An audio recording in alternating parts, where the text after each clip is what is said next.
selingkuh, mama balas. Lalu anak-anak jadi trauma nih. Ceritanya begitu kan. Papa selingkuh, mama balas. Mama sutahan nih, mama sutahan. Mama pelayanan, tapi akhirnya mama juga tahu gagal fokus bagaimana. Menurut saya memang mama gagal fokus, ya mama agak menyimpang sedikit. Kan saya punya kenalan mama-mama yang kayak begini, lakinya tuh kurang ajar, saya minta ampun. Mamanya tidak balas. Mamanya tidak balas sampai ini hari. Tidak ada. Tidak ada, dia tidak mau, ya. Makanya saya juga bingung dengan mamamu, ya, yang aneh bertanya, kok bisa pelayanan-pelayanan balas gitu loh. Ya, orang masing-masing sih.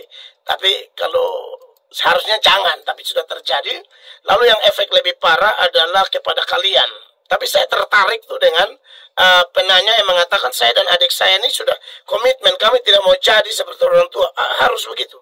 Dan itu Alkitabiah, dan itu yang akan membebaskan kamu. Kalau kamu lihat dalam Yehezkiel, ya, Yehezkiel pasal 18 itu, ya, Yehezkiel pasal 18 mulai ayat 15, saudara-saudara, atau ayatnya yang ke-14 dikatakan, sesungguhnya kalau ia melahirkan seorang anak dan anak ini melihat segala dosa yang dilakukan ayahnya, tetapi menginsafi hal itu sehingga tidak melakukan seperti itu, ia tidak makan daging persembahan di atas gunung dan tidak melihat kepada berhala-berhala kaum Israel, tidak mencemari istri sesamanya.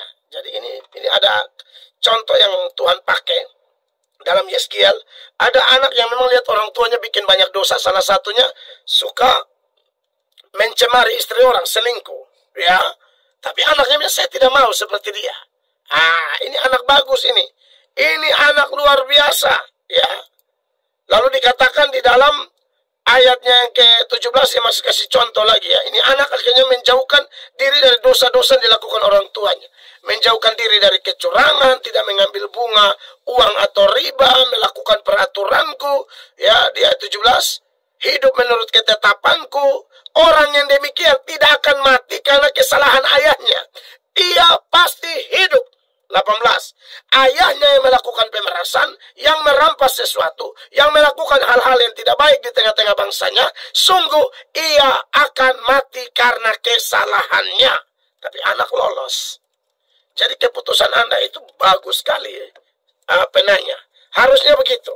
Ya, jangan ikut orang tua yang model begitu. Lalu yang menjadi soal sekarang, jadi kami juga mulai takut menikah. Itu benar atau tidak? Itu tidak benar. Akan menjadi benar kalau ternyata memang Anda tuh dikaruniakan selibat. Memang Anda dikaruniakan tidak menikah. Tapi kalau hanya itu traumatik kayak begitu, menurut saya jangan, ya. Harus didoakan, tolak. Tidak semua orang begitu kok, ya. Tidak semua. Makanya kenapa dalam hal memilih jodoh kita harus diajar oleh firman Tuhan. Pilih yang pertama, harus yang satu iman. Satu iman itu tanda dia sudah bertobat, ya. Tidak bisa uji hanya 1 bulan. Ya, itu tidak cukup. Terus dekati, awasi, lihat, saling menilai, ya. Kemudian tentu ada cinta.